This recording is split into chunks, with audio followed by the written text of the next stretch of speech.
Hello दोस्तों, नमस्कार। आप सभी का स्वागत है हमारे चैनल पे। तो गाइस, आज हम देखने वाले हैं पेटीएम 197 कम्युनिकेशन लिमिटेड का रिज़ल्ट, जो कि आज शाम को आया है, शाम के 7 बजे। तो देखिए, आज इसका जो ग्राफ है वो 1168 में क्लोज़ हुआ है 3:30 पे, और लगभग 0.76% की इसमें गिरावट हुई है, 8 रुपये की गिरावट हुई है। लेकिन क्या कल इसमें गिरावट हो सकती है या फिर नहीं हो सकती है, देखने वाले हैं। क्योंकि इसका रिज़ल्ट ही तय करेगा कि क्या इसमें गिरावट होगी या फिर नहीं होगी। तो चलिए बड़े आराम से समझते हैं इसको। देखिए, ये पेटीएम 197 का कम्युनिकेशन लिमिटेड का stand alone and consolidated result है, और ये लगभग आया है आपका 19:07। ये 19:07 पे आया है। और इसका जो रिज़ल्ट है ना, एक बार मैं इसको कर लेता हूँ कि क्या इसमें हो रहा है कि नहीं हो रहा है, क्या हो रहा है ये। अच्छा, इसको दबाना पड़ेगा। अभी हुआ, ठीक है। तो अभी देखिए, इसका जो रिज़ल्ट आया है वो 19:07 पे इसका रिज़ल्ट आया है, और 19:07 यानी कि 7:07 पे इसका रिज़ल्ट आया है। और क्या कुछ है इस रिज़ल्ट में, चलिए देखते हैं। तो एसआर बल्टोई ब्रदर्स जो है, एलएलपी चार्टर्ड अकाउंटेंट ने इसका रिज़ल्ट निकाला है, और इन्हीं के द्वारा ये रिज़ल्ट लाया गया है। और इनकी जो सब्सिडरीज़ कंपनी है वो है ओसीएल टेज, मतलब डायरेक्ट इनका कंसोलिडेटेड रिज़ल्ट में इतनी जो कंपनी है, 22 कंपनी है पेटीएम के, इनसे डायरेक्ट फंड ये इनका जुड़ता है कंसोलिडेटेड रिज़ल्ट में। इन सभी का जो भी प्रॉफिट होगा उनको मिलाकर बताया जाता है पेटीएम कंपनी का कंसोलिडेटेड रिज़ल्ट में।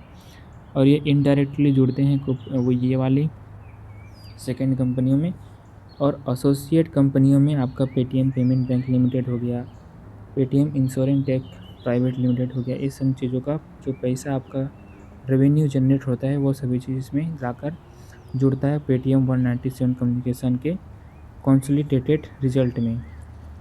तो चलिए, अगर हम इसका कंसोलिडेटेड रिज़ल्ट देखें, जैसे कि आप यहाँ पर देख सकते हैं किस प्रकार से यहाँ पर ये रिज़ल्ट है कंसोलिडेटेड फाइनेंशियल रिज़ल्ट, यानी कि जो ऊपर हमने देखा जो कंपनीज हैं उन सभी का फाइनेंशियल रिज़ल्ट मिलाकर ये बना हुआ है।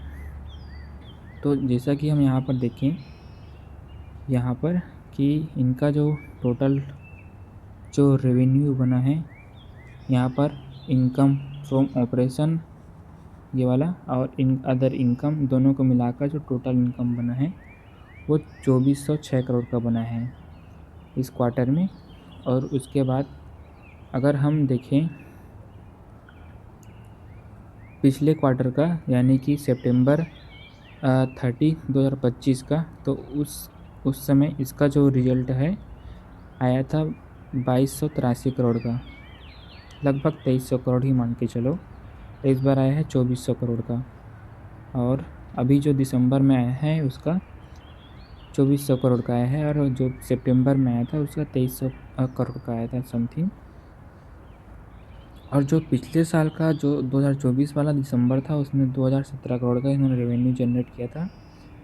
और इस साल का अगर हम पूरे सितंबर को मिला दें, दिसंबर को मिला दें, first quarter, second quarter and third quarter को मिला दें, तो टोटल इनका जो रेवेन्यू जनरेट हुआ है वो 6849 करोड़ का।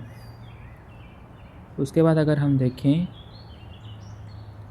उसी चीज़ को, अगर हम 2024 के लिए देखें, 2024 के जो दिसंबर था उसमें इन्होंने 5490 करोड़ का 5500 करोड़ ही मान के चलो इसको, इनका रेवेन्यू जनरेट हुआ था। तो देखा जाए तो पिछले जो ईयर से 2024 से इन्होंने कितने करोड़ का जंप कर दिया, लगभग 1300 करोड़ का, 1300 करोड़ का इन्होंने प्रॉफिट गेन किया है 2024 से। इनका रेवेन्यू, प्रॉफिट नहीं बोलेंगे, रेवेन्यू को आगे लेकर आए हैं। लेकिन यहाँ पर अगर हम देखें पिछले क्वार्टर से, क्योंकि हमारा जो रिपोर्ट होता है वो पिछले क्वार्टर का देखना पड़ता है। तो जैसे कि हम यहाँ पर देखें पिछले क्वार्टर में इनका 2300 करोड़ का रेवेन्यू जनरेट हुआ था और इस क्वार्टर में 2400 करोड़ का रेवेन्यू जनरेट हुआ था। तो लगभग 100 करोड़ का इस बार अप है, यानी कि वही मान के चलो कि 5% का ही आपका रेवेन्यू में ग्रोथ हुआ है। तो ऐसा अगर ठीक ही ठाक मानेंगे, इसको कोई नेगेटिव रिजल्ट तो नहीं मानेंगे, लेकिन अगर हम इसको ये सारे कंपनियों का मिलाकर ऐसे जोड़ जा रहे हैं, अब मेन जो खेल आपको शुरू होता है वो वहाँ पर प्रोविज़न में होता है। प्रोविज़न यानी कि इन्होंने मार्केटिंग में कितना खर्च किया और अपने एम्प्लॉइज़ को कितना सैलरी दिया, यहाँ पर इनका जो है खर्चा यहाँ पर निकलने का। तो जैसे कि आप यहाँ पर देख सकते हैं कि इन्होंने पेमेंट प्रोसेसिंग चार्जेस का तो यहाँ पर नील ही है। मार्केट एंड प्रमोशन एक्सपेंस में 671 करोड़ का इन्होंने किया, जबकि पिछले क्वार्टर में 629 करोड़ का किया था। वहीं अगर देखा जाए तो एम्प्लॉई कॉस्ट इनका मार्केटिंग एंड प्रोफेशनल को तो आपका 671 करोड़ का हो गया, और एम्प्लॉई बेनिफिट एक्सपेंस में 146 करोड़ रुपए दिए, जबकि पिछले क्वार्टर में 122 करोड़ रुपए दिए थे। उसके बाद software cloud and data centre expense में 721 करोड़ रुपए दिए, और जो पिछले क्वार्टर में 663 करोड़ रुपए दिए थे। डिप्रिसिएशन एमोर्टाइजेशन एक्सपेंस में 167 और 133 सितंबर में दिए थे। अदर एक्सपेंसेस में आपका 333 और इस बार पिछले क्वार्टर में 373 करोड़ रुपये थे।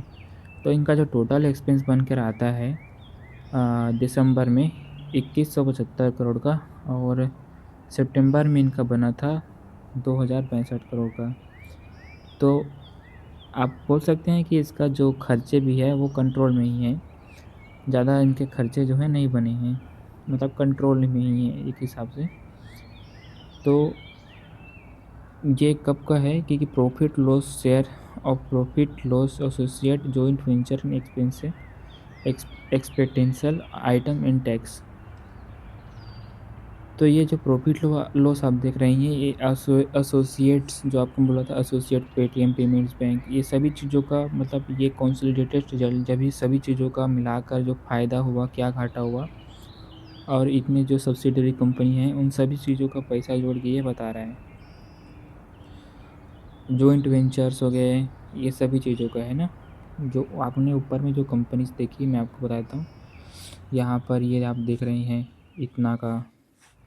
उसके बाद आप ये यहाँ पर देखेंगे, ये ऊपर में जो कंपनीज आपको दिख रही हैं जो बाहर यूएसए में भी रन होती हैं, ये सभी चीज़ों का ये प्रॉफिट लॉस जो भी है जोड़कर आपको ये बता रहा है। उसी को ही हम बोलते हैं कंसोलिडेटेड रिजल्ट। तो अगर हम यहाँ पर देखें नीचे में इसका, अगर हम कितना इसका फ़ायदा हुआ, टोटल इनकम जो प्रॉफिट है उसको कितना हुआ, इसको अगर हम देखें तो यहाँ पर देखिए प्रॉफिट बिफोर टैक्स, इनको अगर हम बोलें कि टैक्स देने के पहले इनका जो प्रॉफिट था वो था 230 करोड़ का, और यही जो प्रॉफिट है ये बिना टैक्स के था, ठीक है। उसके बाद 2024 के जो सितंबर क्वार्टर, 2025 के जो सितंबर क्वार्टर था ना, सितंबर 30 में इनका जो टैक्स देने के पहले प्रॉफिट था वो 30 करोड़ था, जो कि काफ़ी कम था, और इस 30 करोड़ के रेवेन्यू जम से ये लोग काफ़ी ऊपर आए हैं, लगभग 200% का जंप मार दिया समझो इन्होंने। तो इस बार तो भाई बहुत ज़्यादा ही प्रॉफिट हुआ इनका। पता नहीं उस बार इनका क्या खर्चा हुआ था, एक्सपेंस को इन्होंने घटाना पड़ा। Income tax expense, current tax, adjustment related, deferred tax expense, इन सभी चीज़ों का अगर हम घटा दें, और profit loss for the period year, जो इनका मेन प्रॉफिट होगा ना दोस्तों, ये इनका मेन प्रॉफिट है, profit loss for the period. और पिछले क्वार्टर में इनको 21 करोड़ का प्रॉफिट हुआ था, जो कि इस फ़ायदे से बहुत कम है। तो इस बार इन्होंने पेटीएम ने 225 करोड़ का जंप मारा है इस बार। और अगर ये क्या है, एक कंसोलिडेटेड रिजल्ट है, मान ली कि सभी कंपनियों को मिलाकर ये पेटीएम क्या है, पेटीएम तो समझो एक ब्रांच है, इसके अंदर में जो क्या है कई ठो कंपनी काम करती हैं, ये ऐसे सबका जो मेन क्या है ये वो पेटीएम ही है। ये भाई पेटीएम है, इनके कई सारे शाखाएं हैं जिससे ये शुरुआत में इनकम आ रहा है।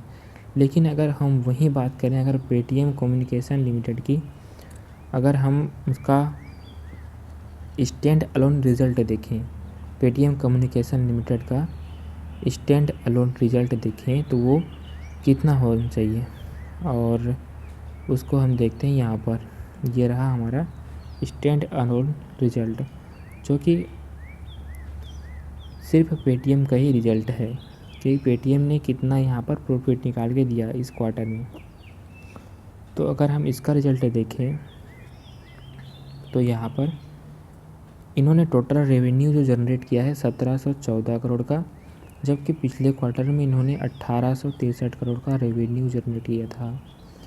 उसके बाद इन्होंने टोटल खर्चे किए थे 1570 करोड़ का पिछले इस क्वार्टर में, और जो पिछले क्वार्टर में टोटल खर्चे किए थे वो 1732 करोड़ का टोटल खर्चे किए थे, जिसमें आपका पेमेंट प्रोसेसिंग चार्जेस हो गए, मार्केटिंग प्रमोशनल हो गए, एम्प्लॉई कॉस्ट हो गए, डाटा सॉफ्टवेयर चार्जेस हो गए, एमोर्टाइजेशन हो गए, फाइनेंस कॉस्ट हो गया, अदर एक्सपेंस हो गया, सभी चीज़ को मिलाकर ये टोटल एक्सपेंस इनका हुआ था 1570 करोड़ का इस क्वार्टर में। पिछले क्वार्टर में हुआ था 1732 करोड़ का।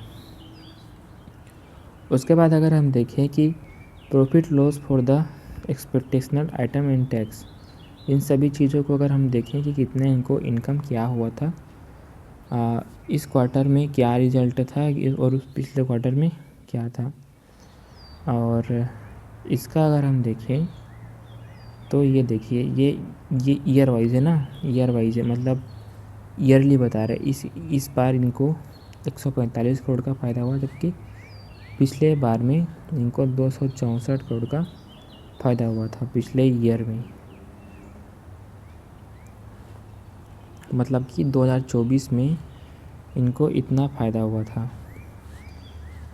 अभी जिस रिज़ल्ट की मैं बात कर रहा हूँ ये है जो बता रहा है, ये सिर्फ 2025 का है, और ये जो है 2024 के एंड का है। पूरे ईयर को मिलाकर इनको 264 करोड़ का फ़ायदा हुआ था, और इस ईयर में 145 करोड़ का फ़ायदा हुआ था। ये अकेला पेटीएम का है, और बाकी कंपनियों के नहीं, मैं नहीं मिला रहा हूँ इसमें। यह सिर्फ अकेला पेटीएम का है। अगर बाकियों को जोड़े ना तो ये 145 करोड़ का फ़ायदा जुड़ रहा है ना, ये लगभग 800 करोड़ के ऊपर भाग जाएगा। ठीक है, ये सिर्फ पेटीएम का ही फ़ायदा है। तो देखें तो पिछले साल से काफ़ी डाउन हुआ है, लगभग आधा में ही आ गया है समझो। पेटीएम का जो प्रॉफिट रेशियो है पूरा आधा आ गया है, 55% ही समझो ये ड्रॉप हो गया प्रॉफिट इनका। तो ये भाई अच्छी बात नहीं है पेटीएम के लिए। लेकिन देखा जाए तो इस क्वार्टर में इन सभी कंपनियों का क्या होता है कि इसका कंसोलिडेटेड रिजल्ट ही काम आता है, क्योंकि भाई इनका सभी का इन्होंने पेटीएम के, जब भाई देखो जब पेटीएम बनी, पेटीएम ने ही इन सारी कंपनियों को क्या है, पेटीएम बनने के बाद में पेटीएम के फंड से ही ये सारी कंपनियां चल रही हैं। तो जो इनका जो कमाई होगा ये सब चीज़ पेटीएम में ही तो आएगा ना। तो इस कंडीशन से क्या हुआ कि पेटीएम अभी क्या है, ग्रोथ में है। अभी क्या है, पेटीएम जो है ग्रोथ में है, और पिछले क्वार्टर से इस क्वार्टर में इनको 200 गुना का फ़ायदा हुआ है। जबकि पिछले क्वार्टर में अगर हम देखें इसका तो सिर्फ 30 करोड़ का ही इनको फ़ायदा नज़र आ रहा था, 30 करोड़ का ही आ रहा था। लेकिन इस क्वार्टर में इनको 230 करोड़ का इनकम इनका दिखा है, तो लगभग 200% का इनको फ़ायदा हुआ। तो मतलब फ़ायदा बहुत हुआ है। तो मेरे हिसाब से तो कल मार्केट इसका ऊपर जाना चाहिए।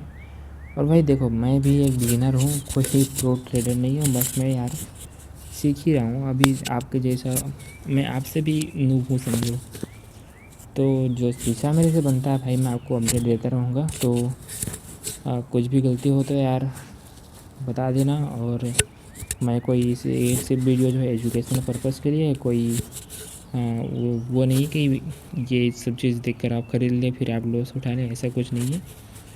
सिर्फ एजुकेशनल पर्पज़ के लिए भाई मेरे कमेंट्री है भाई, सीख रहा हूँ भाई वीडियो बनाने के लिए। तो आप लोग देखना यार, सपोर्ट वगैरह कर देना और आपका मैं अपडेट ऐसे देता रहूँगा भाई।